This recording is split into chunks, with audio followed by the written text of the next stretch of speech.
I have a lot to say, but I won't say it tonight. There's a karaoke sign up around here too, if there's. All right, it is 6 p.m. on Monday, September 20th, or September 30th. Call the meeting to order. We have Mike Cornell, Michael Bennett, and myself. Marianne's out of town, and Isaac is not feeling well. Flag salute, please. Pledge allegiance To the flag of the United States of America and to the republic for which it stands, one nation, under God, indivisible, with liberty and justice for all. Review of agenda. We do not have public comment section before the meeting, but if you guys are okay with it, I'd like to add a public comment section at the end of the meeting, so then if there are questions, that they can be answered. And then if anyone's watching on YouTube, if you have questions through the presentation, please ask those questions, and then we can get them answered at the end of the meeting. And Kayla, will you pull up the bulleted list, and then I'll go ahead and introduce Corey, and we can start. I just want to show a number of things that will be on the agenda. You can go back to board docs and look at them, or access any of these documents. And So you're talking about these 7 items that I listed here. And for the record, this is a special meeting, and it's about the bond. Okay, so want to welcome Corey Plager from D.A. Davidson. He will give you a little more introduction once he gets started, but he is from an organization that we work with as we're setting these things up to do the payback on, how do you structure a bond, what is it, how does it all work, etc. And so he's going to talk about number 1. Number 2, I'm going to touch on the cost to taxpayers depending on property value. 3, the $250 million in construction growth in our community in the last few years, and these will all be in slides there. And number 4, the need for space at Sultan Elementary School that's currently serving 700 kids in a school built for 416, and Gold Bar Elementary in a school serving 361 in a school built for 256. One of the questions that comes up often is why we run a bond that has a higher threshold of 60% to pass versus a capital levy, which is easier to pass with 50% cap threshold. And impact fees. Impact fees, as long as I've been here, and that's been a long time, have always been the source of a lot of questions. And so I have listed in here, interesting that, and I'll spend just a couple minutes talking about this right now, and then I'll let Corey start. There is some pressure right now on the county council to put a cap on impact fees for school districts. What you'll notice in these documents is that based on the way the formula works, we've set it up in the Sultan, so we collect the second highest in Snohomish County, with the exception of North Shore, that collects a little bit higher. The reason why we do that is so that the impact fees offset the cost to taxpayers. We can't just go set them whatever we want. It's a formula that drives it. And so this particular document right here, this will give you all of the districts for 2025. Arlington, Edmonds, Everett, all the way through Sultan. And you'll notice when you look at that, we have the second highest proposed impact fees. Whoops. The next one is the historical impact fees, which go through from 2002 through 2024. You can see Sultan on the far end, it's all right there. So you can go back and look. And then the source document is the third one that comes from. And it's really just for information for people. I wish we had control to set it however we wanted or whatnot. But we try to make this work within the limits of a formula so that it offsets the cost of our own taxpayers. Here's a challenge we run into, and I'll just say it. Wyndham Highlands, when that was built, we had somebody come in and buy 151 permits at the lower number, which is about $2,996 before the $14,800 kicked in. Can't do anything about that. but that costed us lots of money. And if you're a builder making the profit builders are making, I probably would have done the same thing. But we're a school district trying to build some schools to serve populations that are bigger than the facilities we have. Those documents are there. You'll be able to access them at any time, and I'm happy to answer any questions anybody has at any time. I'm going to go ahead and move over to Corey, though, and he's going to go through a presentation that hopefully is informative, hopefully generates some questions, and should take 20, 25 minutes, somewhere in there. 25-ish. 25-ish. Yeah. And then we'll be happy to answer questions that folks have. So thank you for coming. Thanks for having me. So my name's Corey. I work with a firm named D.A. Davidson. We were founded in Great Falls, Montana about 90 years ago. And we have 15 offices in Washington State. I split time. I live in Spokane, but I split time with Spokane and Seattle. We're just in Washington State, just with K-12 finance. So schools are my focus. And, you know, we all live and work in the communities that we serve, so we're not a firm that's gonna come in, trying to support this deal and be gone. We're a firm that wants to make sure that there's the utmost transparency in every single forecast, every single projection.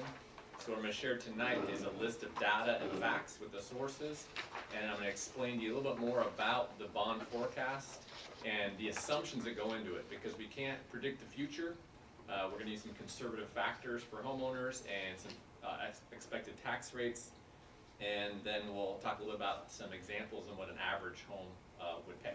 So please ask questions as we go through this, and thanks again for the invitation, Superintendent Chaput. On page 2 is just a quick recap. I want to make sure that there's anybody in the audience here is a recap that education program levies, they were approved in 2022. We like to say levies are for learning and bonds are for building. So the levy for learning is in place. That we're not going to really address that today, other than we kept that in mind as we structured your tax rate. We're not going to just treat this bond in isolation. We want to know what the overall tax impact is, so we have that in mind as well. So you have to renew that in 26. You also have a capital projects levy right now, and that could be used for technology, safety, security, or minor renovations, but a capital levy is very difficult to use for new construction because your tax base isn't large enough. There's a school named Seattle School District that does buildings with a capital levy, but their capital levy is under $1 and they can generate enough money to write checks for schools, right? Because they have Amazon, Microsoft, Boeing, and this isn't a knock for them, but different schools have different tax bases. And so I like to think of a capital projects levy as like an auto loan. You do a car over 6 years, a school bond is like a home loan. And not very often do people try and buy a car over 30 years or a home over 6 years, right? Unless they have different resources. So the capital projects levy also is approved and active through 26. So bonds are for buildings, new construction or renovation. You can borrow and issue debt for 40 years, but the most common is 20. We'll talk a little more about why 20 is the average coming up. The biggest challenge is levies are 50%, bonds are 60% supermajority, and our research has said it's been that way since World War II. And it's based in our Constitution. Not a lot of momentum changing that anywhere. We're one of the few states in the nation that are still 60%, with like the Dakotas, Mississippi, and New Hampshire, so there's only a small handful of states. Almost every other state, including Texas or Florida, are 50% simple majority. And a lot of them have continued to pass school bonds through the pandemic. The last bond that was approved in Sultan was in 1998 for $2.4 million. I would probably argue that $2.4 million went a long ways back then. The $2.4 million today is a little different. Your debt capacity, so you are allowed as a school board to issue debt up to $149 million. That doesn't mean it's a logical number. It doesn't mean it's a number that would support, you know, the property owners in your area. So that's just a quick ballpark summary of the 3 different types: levies for learning, bonds for building. On slide 3. Just a quick recap showing the massive levels of support that you've seen in the Sultan community over the years. It's just been a little bit more challenging recently post-pandemic. And this is really common in our entire state. And what you'll notice in green are all your education levies, and in tan are the capital levies, and the bonds are in silver.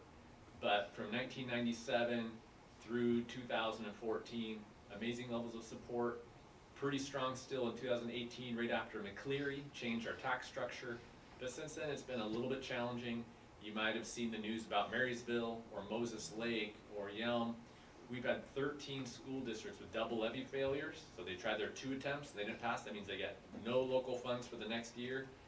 Before McCleary, we only had 1 double levy failure in 10 years.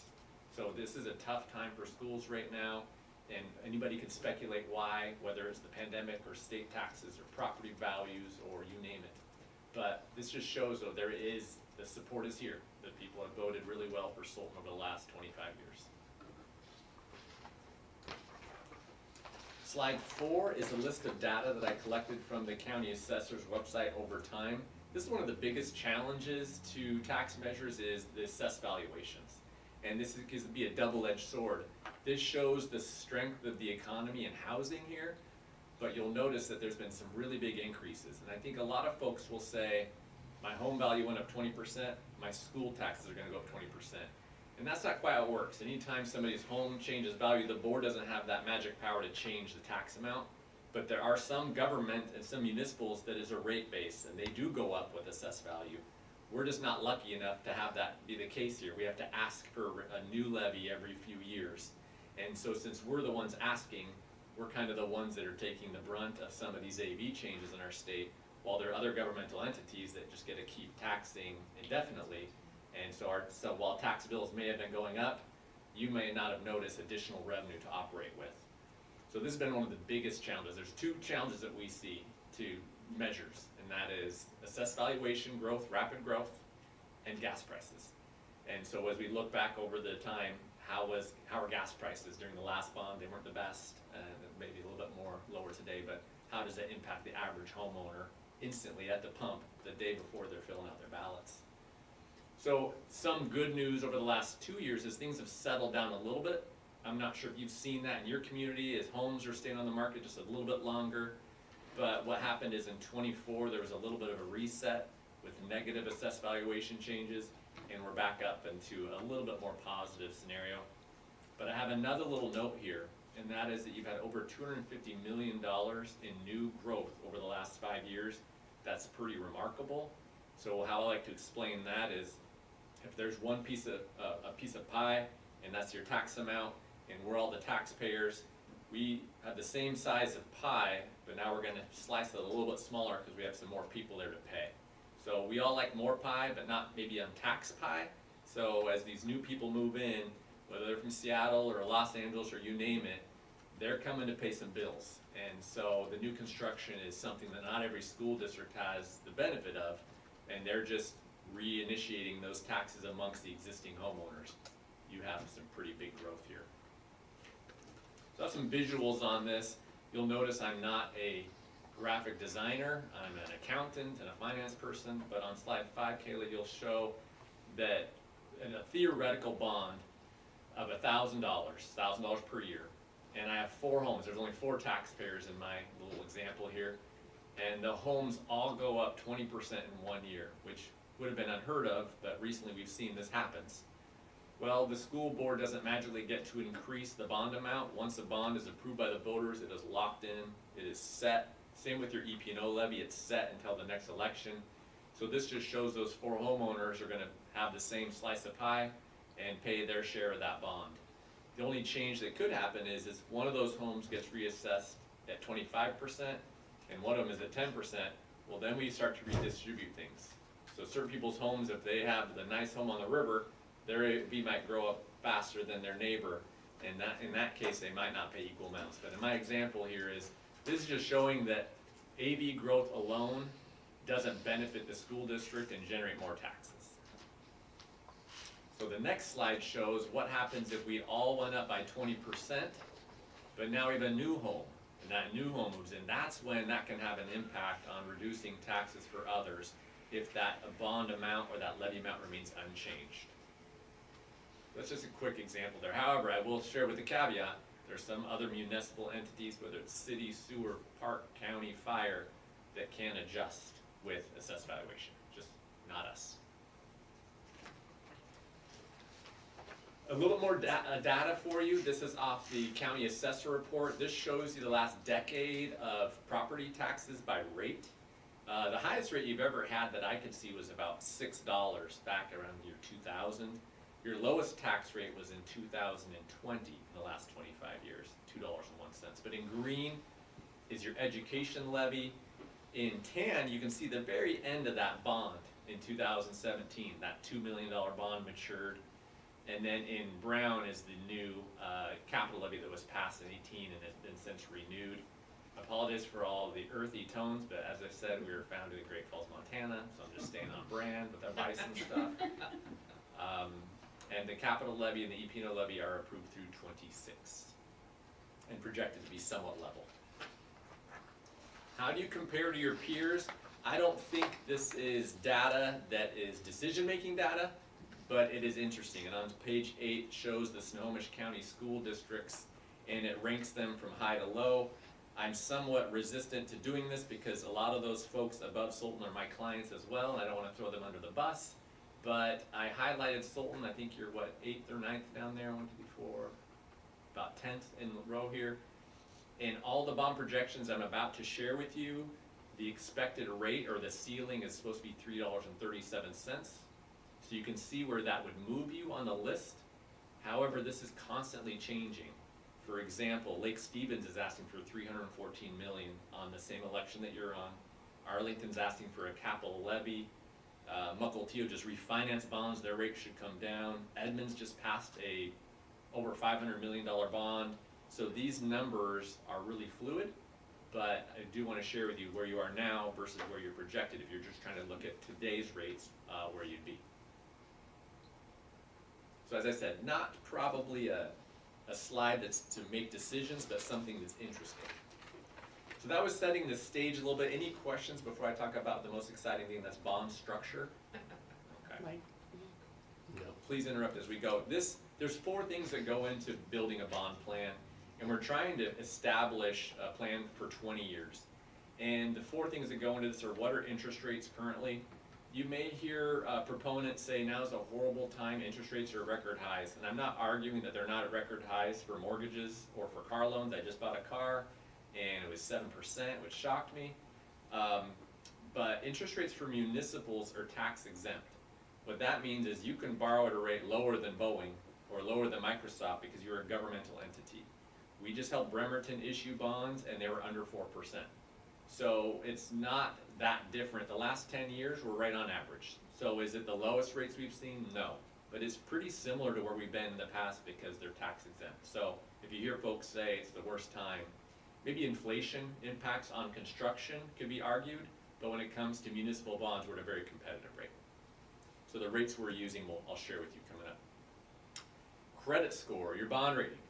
Just like if you buy a house and you get a credit score that indicates what rate you will get, the same thing applies to Sultan School District. You would be rated by a credit service and you have to pay for it, which is frustrating, but that can come out of the proceeds.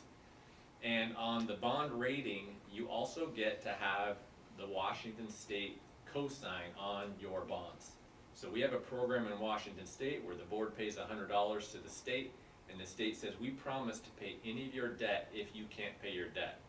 And when they do that, you get a much more competitive rate because it's very safe to investors, whether they're in New York or Chicago or Seattle. Whoever's investing can say, rest easy, we're gonna get our return on this. The third thing is assessed value. Who pays the bills? And we already showed you your tax base is now in the $3 billion range. So you have a significant tax base. And the last thing is structure. The structure is how many years. You think, okay, we can go out 40 years, let's do that. Let's just stretch it out as far as we can to make it as affordable as possible. The farther you stretch this out, the more interest you pay. The shorter you go, the less interest you pay, but it becomes more cumbersome for your property owners. So we're trying to find that sweet spot. I tell folks that this plan I'm about to share with you is not a plan that's focusing on the lowest interest possible. It's trying to find that blend of having it be the least impactful on your taxpayers and the least amount of interest. We're trying to find that sweet spot, and we're at 20 years currently. So as we've shared these models with Dan, Dan's asked for 25 years, 30 years, 15 years. I've showed them to him, and as he's worked on that plan with leadership, we've kind of decided 20 is a really solid number to kind of balance taxpayer impact with interest. And with bond structure, I mean, not everybody is lucky enough to do a 15-year mortgage. Some people do 30-year. That's a similar process here is 20 versus 40. So So let's talk a little bit more about these assumptions. We're assuming a November election date with a sale immediately after and then a year later. The reason we have 2 sale dates is because we don't want you to be paying interest on something if you can't spend it that quickly. I combine that to be like somebody just bought property on the river and they're gonna build a home, but they didn't get the loan for the whole thing. They got a loan for the lot, and then maybe next spring they're gonna get a loan for the supplies and labor. That's kind of what we're looking at here, is we're gonna do the 2 sales to try and minimize interest. The current assumptions, we're trying to look into the future. What will your economy be? What will the tax base be? We're using a very conservative growth factor. Your average 5-year growth right now is 13% per year. Your 10-year growth is 12% per year. We're using 3%, which means we're not, when we're holding this rate and we're projecting, we're assuming that everything just simmers down and slows down. Anytime property values go up above 3%, that tax rate's gonna come down, because when you sell a bond, it's locked in. So our goal is to outperform these rates and provide a rate that's a ceiling. You are the board, you were talking to your neighbors, you were asking for support for a tax measure. The worst thing that could happen is that you understate the tax rate. I've done about 70 bonds in the last few years, and of those bonds, we haven't had one where we've overestimated the tax rate. We almost are a little too conservative because it makes it harder to pass when we're telling you a certain rate, but we have a cushion built in because we want to make sure we're being as transparent as possible. Yes? You said 5-year worked at 13%, was that right? And then Yes. And then what was the other 5 one? years is at 13%. Your 10-year growth is at 12. So it's almost like the same. Each year.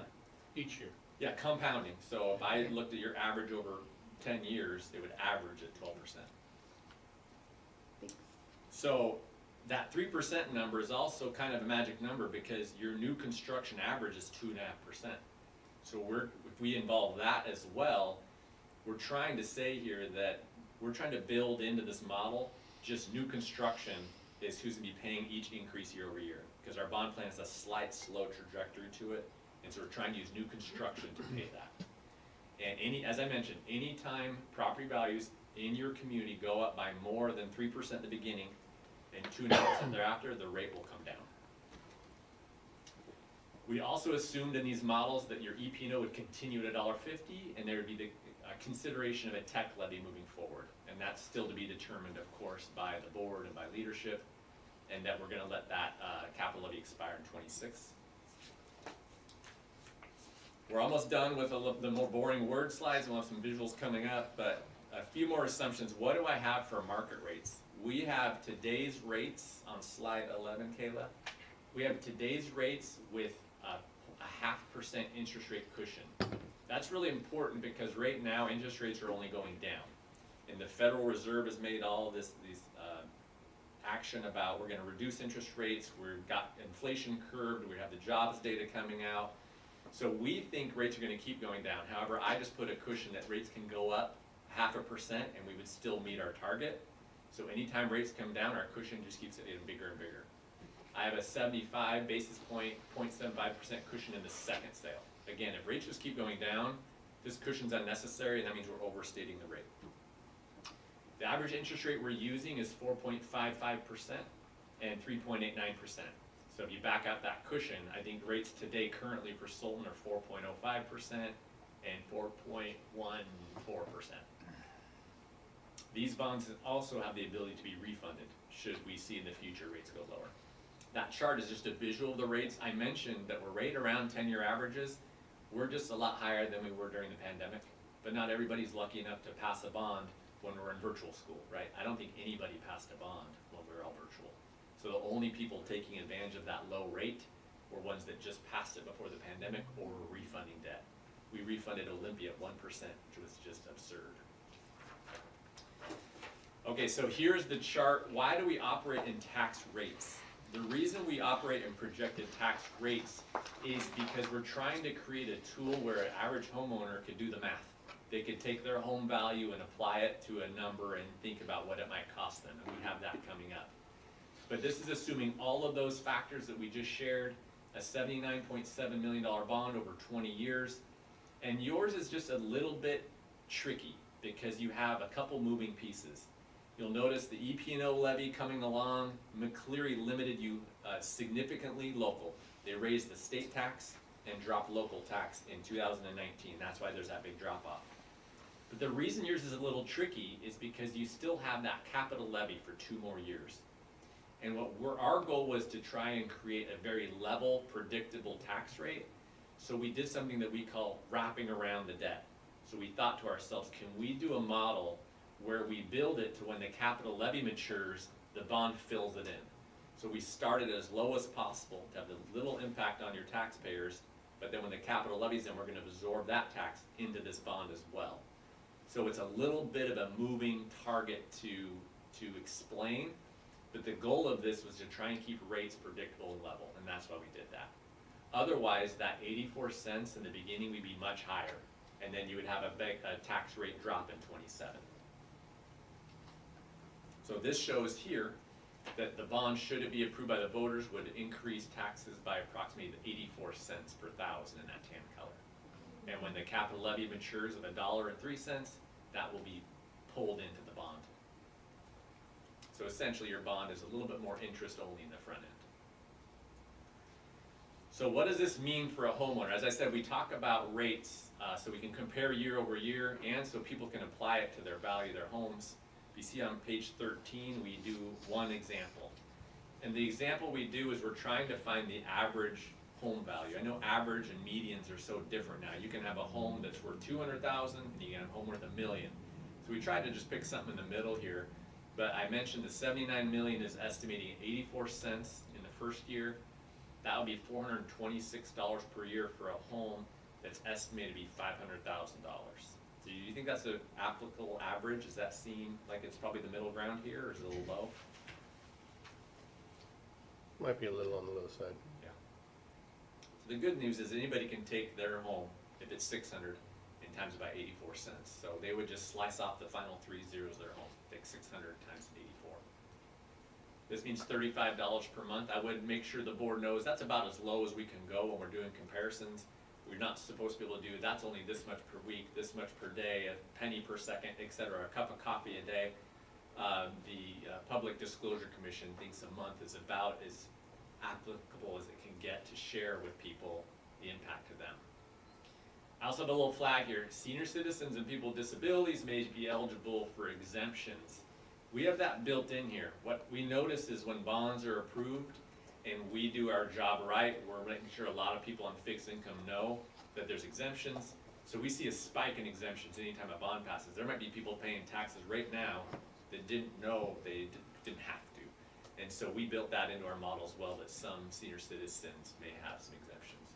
But that just means that if they're exempt, that means everybody else kind of carries the weight. So we have that built in.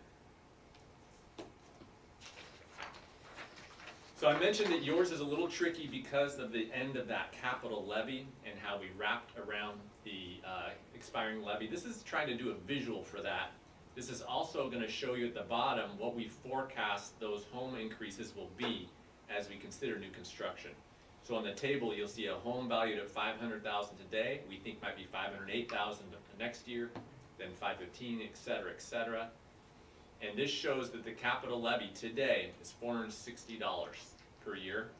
And there's that $426 in green for the new bond, should it be approved. And then what you'll notice is when that capital levy is done being collected, the bond adjusts up to have it all green. So there's the possibility here is that the district will not renew that capital levy at that size. And so we're going to take that forward with the proposed bond. And you might say, well, why isn't it perfectly level? It goes down a little bit, and that's because we were taking into consideration the EP&O levy and the possible tech And levy. that coincides with the transportation cooperative will be paid off at that time.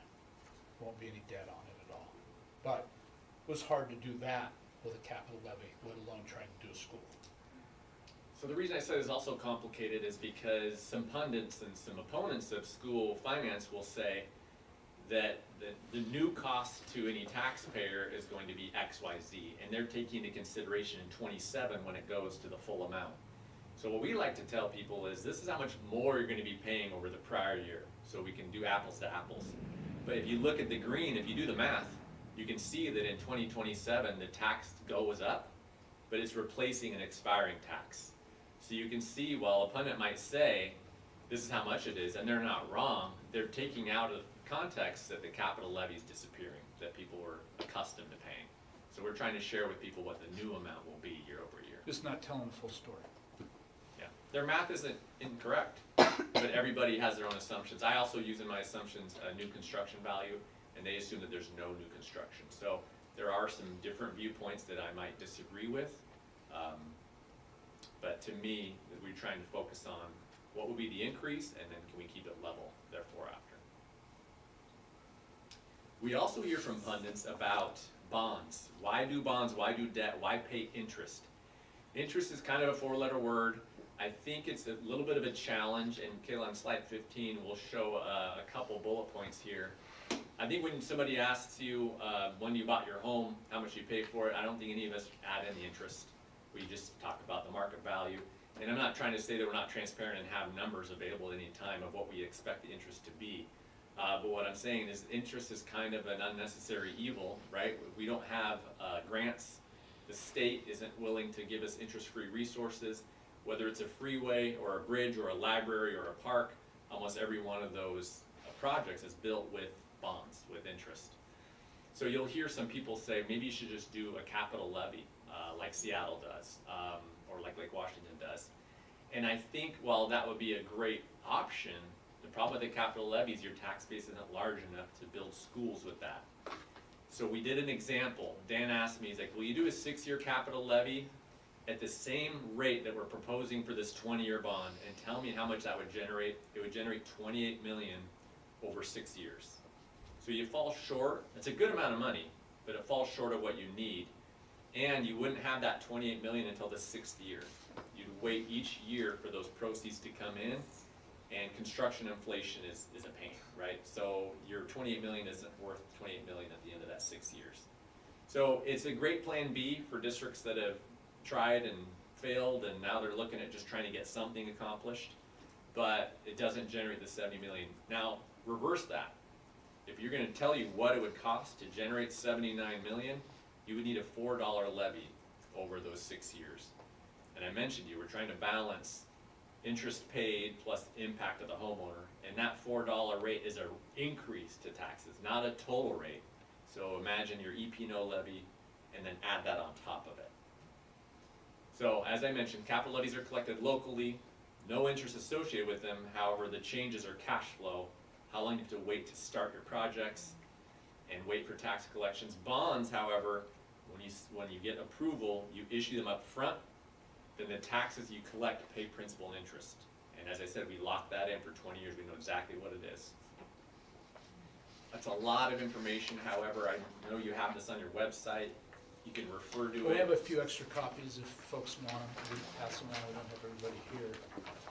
But please send me questions. I'm here for questions. You're welcome.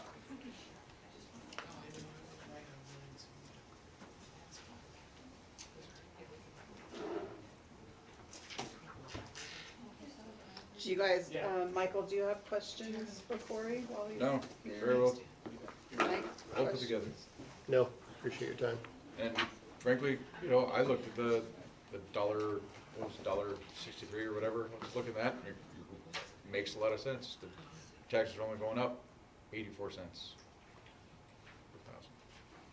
Does anyone in the audience currently have questions while he's up there?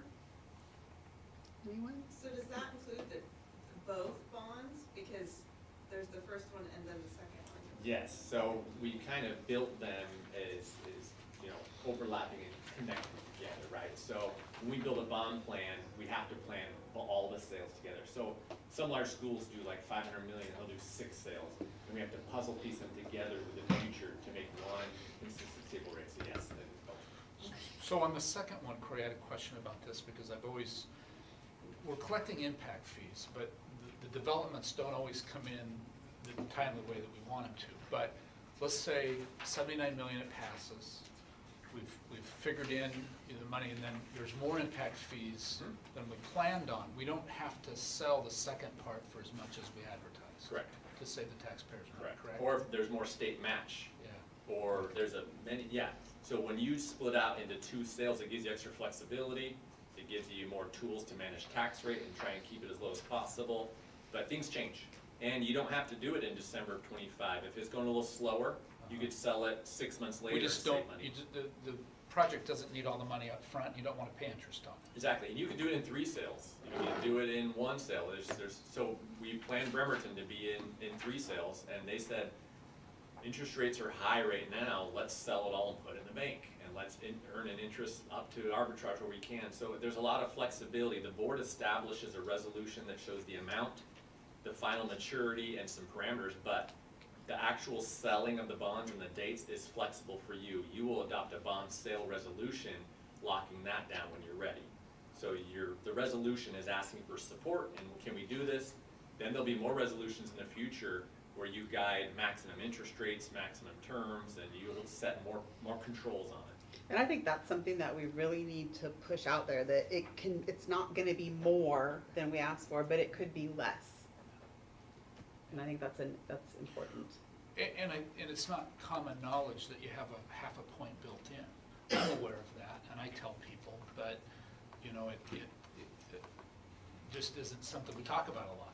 No, we have perform estimates usually. We'd love to say between 5 and 20 cents. One was 60 cents because we used really conservative factors for a very small school. And the smaller the school, the more variance you have, so their taxes came down a lot. But if you look at your bond today, or the bond that matured just a few years ago is 20 cents. I guarantee you that wasn't 20 cents when it started. It's probably $1 something, and it came down with the Yeah, Navy that's growth. the part that the document doesn't show. Because we refinanced one of those after the housing crisis hit, and it ended up saving people quite a bit of money. But if you look at the worksheet, when it passed, what was the cost to taxpayer versus what it ended, it wasn't higher, it was lower, a lot lower. Yeah, and I actually have that with me here. So Kayla, the bond that was she's approved in online. '98 was, the tax was $2.17 in 2000. Uh-huh, By the end of that bond, it was 20 cents. yeah. And that's a result, as it's locked in for 20 years and you refinance it. More at one people time as move well. in, you have a lot of different factors playing a role in it. But yeah, our goal is to, on the explanatory statement, it's gonna have an amount in years, but it's not gonna have that rate. That rate is based on when you actually sell that bond. So on the website, we have a goal, we have a target, we prepare presentations, but on that ballot, it's not gonna have that rate on there. So can you personally go door to door and tell everyone that? We do a lot. You're better at it than we are. We do a lot of community meetings. You just invite me back. We'll make it over anytime we can. Any other questions? Go ahead. So at what point did we increase our impact fees for all the growth? What Pull year? up that document, I'll show it to you. Yeah, what year and how much have we collected from those impact fees? What we've collected is on the website. Which document? Go back to the previous one. Is that in this document, in these papers? It's not. I took that from a letter that I got from the county because we're currently setting the rates for '25, which is being challenged a little bit because we're the second highest, but effective January 1 of '25, we're scheduled to collect $14,002. And what is it currently? $14,800. Okay. And it's all based on a formula that's more complex than I'm smart enough to explain, so, Can you put the other chart up, the graph? yeah, The graph might help. yeah. It's really hard to see from here, but Oh, the other thing too is with this, one of the things I had asked you guys to consider was what the city had to say about the 20-year growth plan that they're working on currently. And the meetings that I've gone to, they're talking only about a 1,500 more people growth uh-huh. over the next 20 years because of our land is pretty much, we're out of real estate basically to develop. So there's not gonna be a huge continuation, kind of like he had expressed, but that's the numbers that I've heard is 1,500. In the next 20 years? So in 1998, when we passed the last bond, there were 3,098 people, something like that. Now there's over 7,000. Right, 7,160. And even if there was no growth, we've got to do something about some of these schools. Right, So- but maintenance of these schools is imperative too, to what we have. And it's not attractive to walk around and see paint chipping, see things falling down. Why is our maintenance and operations not taking care of just regular maintenance stuff that shouldn't be that big of a deal, pressure washing, painting, that would encourage people to possibly vote if we felt that things were taken care of. Yeah, those are, you know, fair Things points. are incredibly dirty. I've used bathrooms here that are disgusting. I think somebody, like, I had the conversation with somebody and they said, well, if you think about it, like, you have a list of things that you have to do at your house to keep up with it. And then you multiply that by how many schools we have and then by how many kids come in and out, in and out. No excuse. Just, yeah, it's just like such a big list, and that's what somebody had mentioned to me, so, It's unacceptable. yeah, it's, There's no reason a toilet can't be cleaned. They're cleaned daily. yeah. Okay. I mean, it makes me wanna volunteer and like get a paintbrush. It's that bad. Unfortunately, you can't, there's a prevailing wage.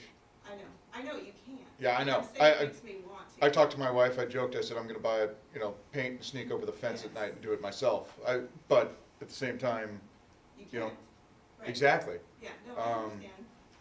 And, to even do it, we need to get the money from somewhere.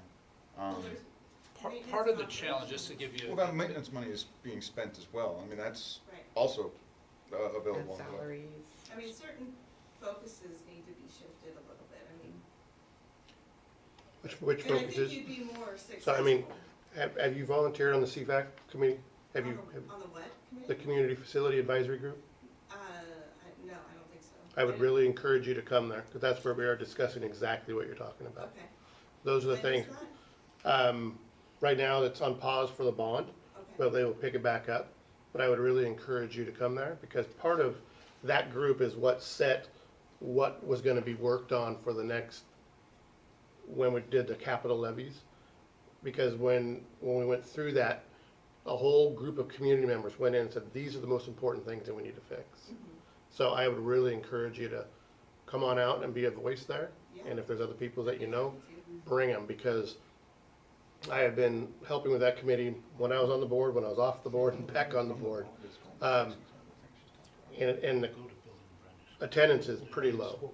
And the more people we can get there, the more things that we can get on the list and we can get to And it's a rectify as quickly as possible. community-driven group. Yeah, this And is so all, it's- yeah, all the it's- voice of the yeah. community on what things should we be working on at capital levies. Now, as far as our MSOCs and the budget that comes in, a lot of times that hardly covers anything, any type of repairs that we do have. And those are, it's a shoestring budget. And So is that's gotta be available to the public? MSOCs, Well, what the budget is and what we're doing with that money? Yeah, the Absolutely. budget is public record, yeah, yeah. absolutely. And that's what we go over every month when we're talking about, here are some of the projects, here are the things that we have been working on. But it's all public knowledge, and you're more than welcome to ask what things are I happening. honestly think that that's a huge turnoff to a lot of people when they Sure. see how things are maintained, and then issues with the way our children have been handled too. I would not disagree. We have a lot of opportunities in front of us from a district, from a community, and everywhere right now. There's just a lot of people angry. Yeah. What I always like to describe is we're driving an old B2 Datsun from 1975 right now as a school. And we want to keep it running. So the main thing we're doing is we're trying to focus on the infrastructure. Make sure we have heat, make sure the roofs don't leak, make sure, things aren't falling apart. Right. Sometimes the paint's gonna chip and we have to repair it. I'm not saying that we don't. But sometimes we have to make sure that our B210 keeps running down the road, gets us back and forth every single day. And that's kind of where we're at right now, because most of our schools here are 40 years old or more. Newest school is Gold Bar in 1993. Yeah, so, I know the ages of the schools, but, Yeah. one of my daughters, we've been a lifelong resident here. I was born and raised here. And one of my daughters goes to Skycomish because this just wasn't working.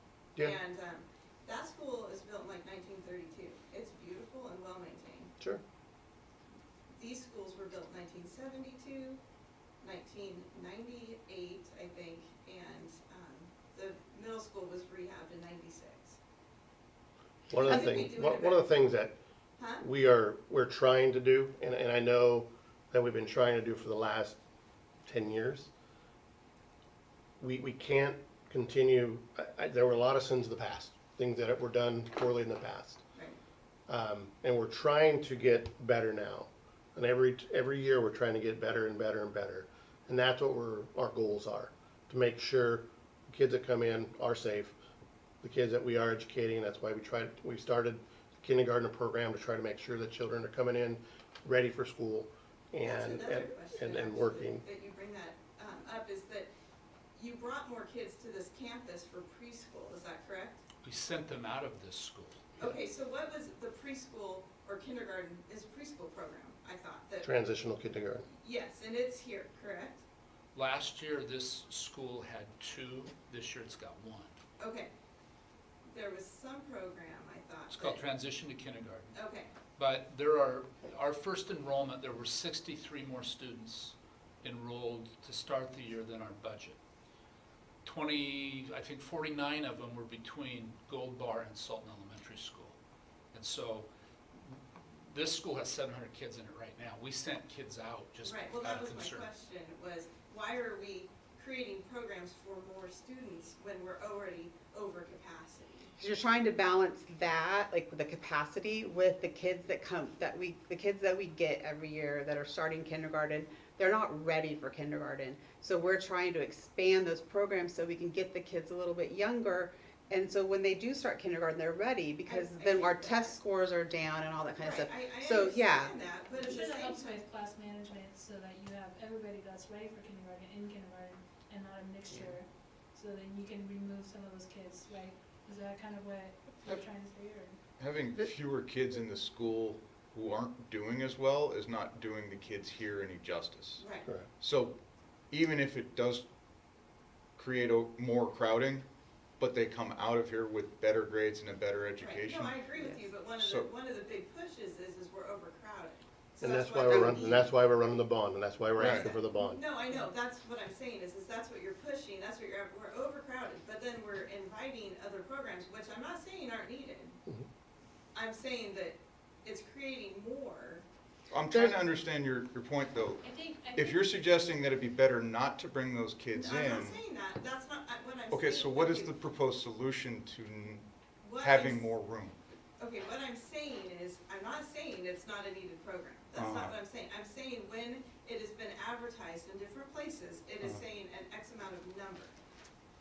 Those numbers aren't necessarily K through, they're not, absolutely crucial programs. Yes, they are, and yes, those kids are more ready. Are you saying we're adding more of these programs so we can make our numbers look higher? Well, in a sense, it does make it look higher. Those aren't counted, right? That's what I'm Because the asking. numbers That was all aren't part of counted through that's all kindergarten. part of there's an entire preschool program that's not even counted in the enrollment. It's been here Okay. for years and years and years. Right, Developmental preschool used to be on this Changes. campus, it's Right. now up at Gold Bar, okay. okay?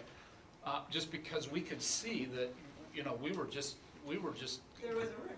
there just isn't room, Right, yeah. well, that's what I'm trying to understand, is do we have programs here? Yes, they're needed, but do we have them here? Did we bring them here when we really didn't have capacity? Last year at this school, there was a transitional kindergarten that was paid for by tuition.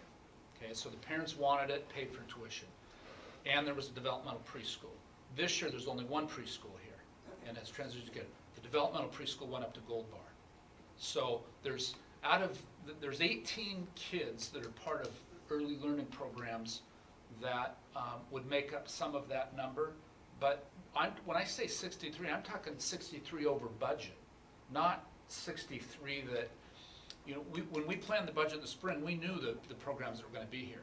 And we had the staffing and the space built for them. We moved them up to Gold Bar because part of the developmental preschool work that we're doing is we're trying to pair them with VOA so that kids have good peers with one another. But that's a whole different, And red if tape it's you gotta a go through. choice between being overcrowded and educating kids, we're gonna choose educating kids. Well, that wasn't Over- the yeah. point. The point was, I was looking at numbers solely, not about the educational One of our biggest issues that we have right now is kindergarten readiness. So out of all of our schools, out of every program we have, that is one of the biggest issues that we have that's encountering the district right now. So that is why we have placed that so high to ensure, because if not, you can see that you're chasing that group all the way through into high school.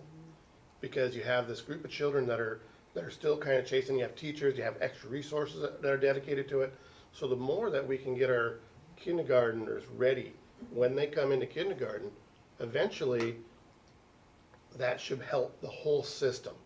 Not with the amount of kids, but the amount of resources that potentially we have to put towards that when children are not ready. One of the biggest issues that I hear and I see from people are test scores. We're chasing that because when they first come in the door, they are not ready. So the hope and what we're trying to do is make sure that they are ready, so then we can begin to see a gradual increase in everything throughout the years.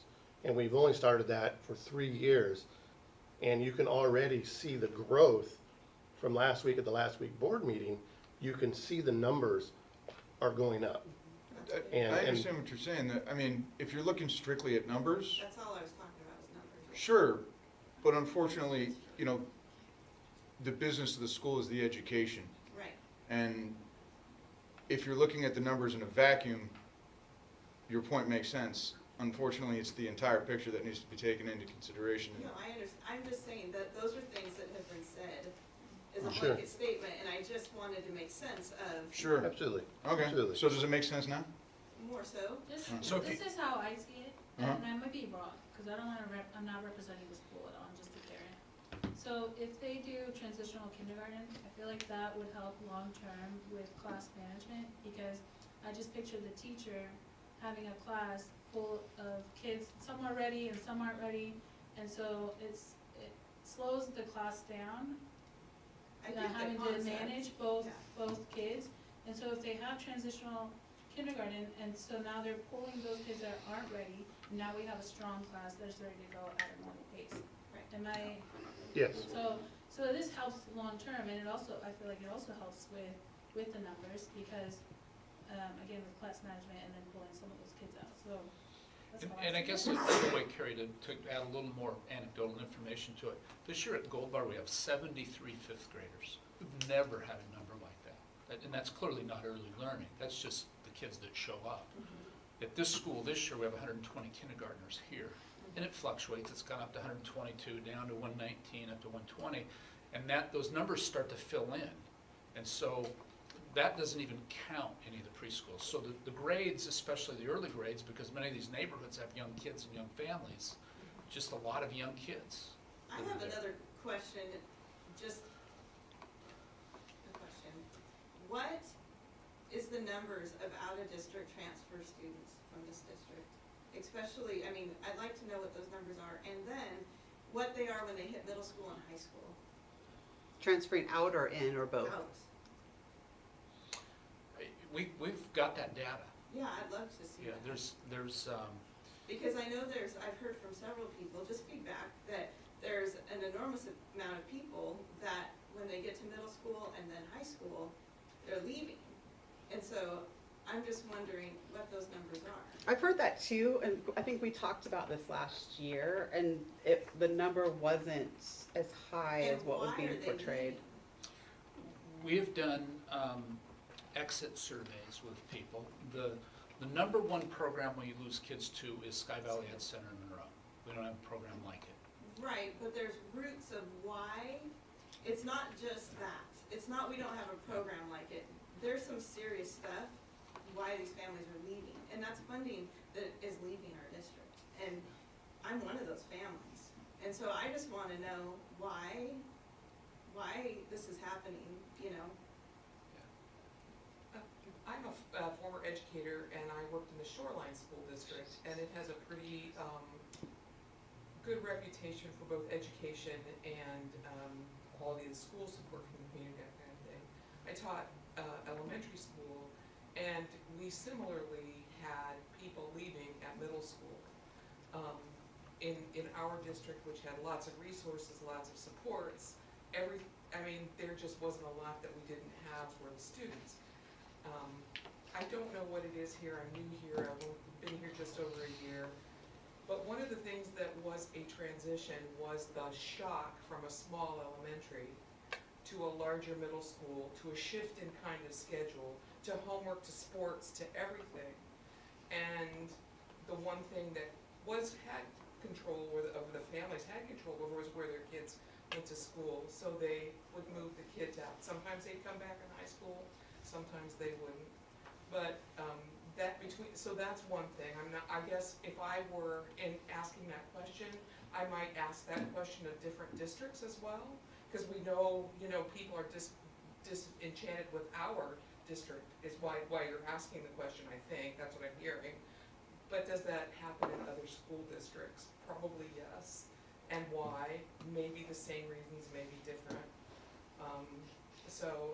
And then another comment from earlier is, we had high school teachers who said, put the money into the early grades, primary, K-3, lower class size, get the most attention because we reap the benefits in the secondary schools from those kids having a more solid foundation. Yeah, that wasn't even my question, really, honestly.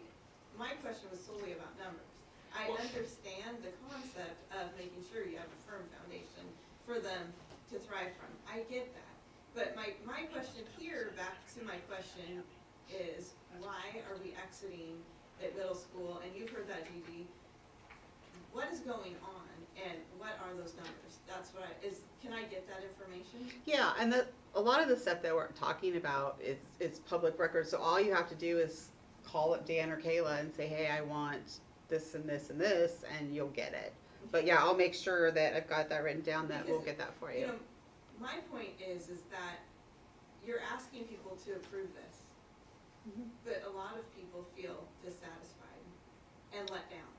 And so why are we voting yes for something that, like, my kids can't even go to school here? I mean, they can, but it wasn't working. And I've had 7 kids go through this district. I've had 5 of them graduate from here. So I know a lot about this district, and I know what's happened here. And so how are we improving that? And how are we portraying that to the voters to where we can do a better job and say, this is how these things are gonna get better. Well, and my response to that would be, this is my 3rd year. Mike was here before, he's been back, I don't know how many months now, and how many months have you been here? Maybe 4. Isaac's been here for a few months. You've got a brand new board. Right. Dan has served the district for a long time, and he's decided to retire. So we have change. There's been change with some of the things that the board has done. We are working to be as transparent as we can be, as open as we can be, respond as well as we can. So all of these changes might not be glaringly like, ooh, we're doing this, some big thing. We've got this new school or this. We're making changes every day, and we're working to be better every day. And if something happened, we can't just stop supporting the schools because we had a bad experience. We have to work with the board as a parent, community member, let us know what happened. We can discuss what we can do differently. And we as a board, this is really important to all of us. He has kids in the district right now. I have a kid in the district right now. He's had kids in the district. So it's not just we're making decisions for everyone else's child. I'm making decisions for my child. And to me, that is the reason that I did this in the first place. And that's it. I don't know, it just gets to me a little bit because it's not just like these decisions we're making for random kids. This is my kid. It's his kids, his grandkids. And it's really important, and I just get a little like flustered with that because it's hard when people might not think that we're doing what's best for the kids. These are our own kids that are here that we're serving. Not every kid's the same though, and there's needs No. for. And I mean, my kids are still young, so I'm curious to know, I mean, I feel like you're insinuating what those problems are, but you're not coming out what you think those problems are. Well, And I'd like to to know, Yeah, I would happily tell you. but it's, I mean, in the most like short form, but the thing that I've noticed, I attend a lot of PTO meetings, I attend, board meetings, I watch them online. Sometimes I'll go back, if I can't attend that same day, I'll go back and watch it on YouTube. So, I feel like I'm a very involved parent, and then I just found out that, my daughter just started going to middle school, I just found out that there's a PTO for middle school, I didn't even know it existed. That's how bad it is, like the lack of participation with the parents is, and that's where supposedly all the problems start. Mhm. So, I'm not saying, oh, it's not the school's fault, I'm not saying that they have nothing to do with it, but I'm also seeing, okay, the problems are increasing in middle school, but I also see the parents stepping out more Well, it's like how in, many in people middle are school, and here so I'm like, even. where are the parents? Where, if people see a problem, then get involved, and I'm not talking about you specifically, because I don't know your story, but where are the parents? Mhm. There are so many loud voices, and I don't see any of them in the meetings. That's like And so these where are meetings. you? Yeah. And as a parent, again, I'm not representing the school, but if you wanna be loud, then come be loud at the meetings. Come be loud in the classrooms, participate, volunteer, these students need you. Mhm. And the schools are doing they are doing the best that they can do. And how can you solve problems when you have 300 more students in a school than you're supposed to have? How are you supposed to keep those toilets clean when you have 300 more students than you're supposed to have? How are you supposed to keep this facility running when we're bursting at the seams? You can't, and I'm going on a rant now. Before we move on, I wanna make one last comment So about we need the participation. facilities and maintenance and everything. We have to remember, we have a budget of money, like a bucket of money, and we have to make decisions. Do we want to fix up the paint over here and use little bits of money for that, little bits of money for that? Or do we use that big bucket of money to fix the roof? You know, there's all these decisions that have to be made, because we have to remember, we only have so much staff. We only have so much money for the staff, and we only have so much money to fix things. So we might come in and clean the toilets in the morning and then clean the toilets in the afternoon, but you come like 2 hours in and it's disgusting because we have 700 kids using a bathroom. And that's one of the reasons our portable toilets, the door broke like the second day in because there's so many kids. So it's hard to balance all of that, and I yes, get that, things but, need like, to be the roofs fixed. have been leaking, it's like, And there's been money spent on it. I mean, it's not like no one's ignoring a leaking roof. We don't have unlimited so is funds. it fixed and it just looks that way, or The Would- water, was it painted, or, Are you talking about this one? yeah, I mean, the It's, soffits the seals have been patched. So this roof is scheduled to get fixed next summer. If you go onto the website, you can click on the capital, just to see how we're spending money. The capital levy from 2022, which was for technology, critical infrastructure, and the transportation cooperative, the projects are there. The ones that are complete, the receipts are there, that show what it costed and what we did. Because the transportation cooperative was so expensive, it ate most of the first part, but these will fill in. So hopefully that helps with it. As far as, newness and looking forward to tomorrow for the community, superintendent search is gonna be coming up over the course of this year. Get involved in it and just share the kind of qualities and characteristics that you're looking for in a person. And I know the board's working hard at it. I am 100% behind finding whatever the best fit for the community and district is, and I'll be supporting everybody along the way. And I mean, if there's things that I've brought up, that there's things that I can volunteer for, I will. It's not that I'm a hands-off kind of person. I've been coming to these meetings, most of them since February, and I don't even have kids in this district, so, but I am a taxpayer. So I'm totally willing, like you brought up, something that I could participate in. If there's Absolutely. anything else, let me know. We'd really like for you to join that group and be a voice. And bring as many people as you can, because that's the only way that we can can. I just interject? Corey's going to Spokane tonight? Yeah, but I've one, I heard you say something. Oh, he wants to stay. I was gonna let him go. That was the growth, yeah. So I'm a numbers person, so I'm not an educator, so all the other stuff, I was like listening is interesting, but I'm a numbers person, so I did the math. Yeah, it was like 8,500 homes, 8,500 was the population, yeah. So 1,400 homes would be the equivalent of what you've had for growth for just the last 12 years, over 20. So it's still a really solid number. That'd be $700 million in growth. So it doesn't sound big when you say 1,400 compared to what we've had, but it's a huge number. I mean, when you see these developments and you look at them from above, it's hard to tell how many homes are really there. There's still a lot left, but you are gonna run out of space. Yeah, right. And so that means our new construction estimates, right, that's what was so low, is we went, conservative on the growth, so that if that happens, we'd be okay.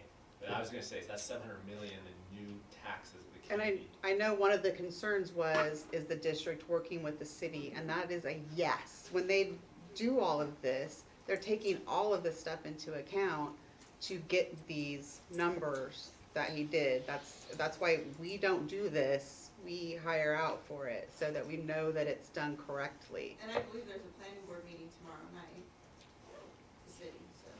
Yeah, and I mean, he's with Russell and the city council like all the time. I mean, there's I go to those constant meetings, and information. I've never seen anybody there, so I'm I have asking. weekly conversations with Hal, Okay. and Yeah. it's not always in an open meeting, but I get, updates on Yeah. what's happening. Okay. And just So because. there's communication, it's not always at a meeting, because that's not the best place. This is not a meeting, so that's why we're having these conversations, but meetings aren't the best place for the conversation, so, but there's conversations being had. But that's another thing, it's like those city meetings, it's another story like here. Nobody goes to them, and it's sad to not see people participating in our community. Well, I want to thank you guys for coming and engaging. A long time ago, I occasionally venture out to Facebook, but I think sometimes it's more comfortable for people to go there, where you can't solve a problem, than come work with us directly where we can engage and try to solve one. Taylor, were there any questions? And that's kind of new in the last 10 years. We didn't used to have that ability, unfortunately, but. Corey, we're gonna let you go. Thank you for coming and the Appreciate your time. presentation, we appreciate it. Thank you. Yes. Well done. Yeah. I really like the seating situation over That's the there. lounge. Maybe more people come if it was all couches. We just Right. need to Yeah. There we go. We come early, oh yeah. Food, Thanks, Corey. Have a coffee, safe thank trip. you. Thank you. Dan, was there anything else that you wanted to go over? That's it. Okay. Other than if there's any follow-up questions, don't hesitate to email myself or Kayla. I can certainly get answers from Corey if you want them, or I can answer any of the questions you have. And you have my contact information, so if you wanna meet and we can discuss like the different committees and things like that, just send me a text and I'm happy to meet or chat, text, whatever. Cause there's opportunities, it'd be great to have more community involvement, so.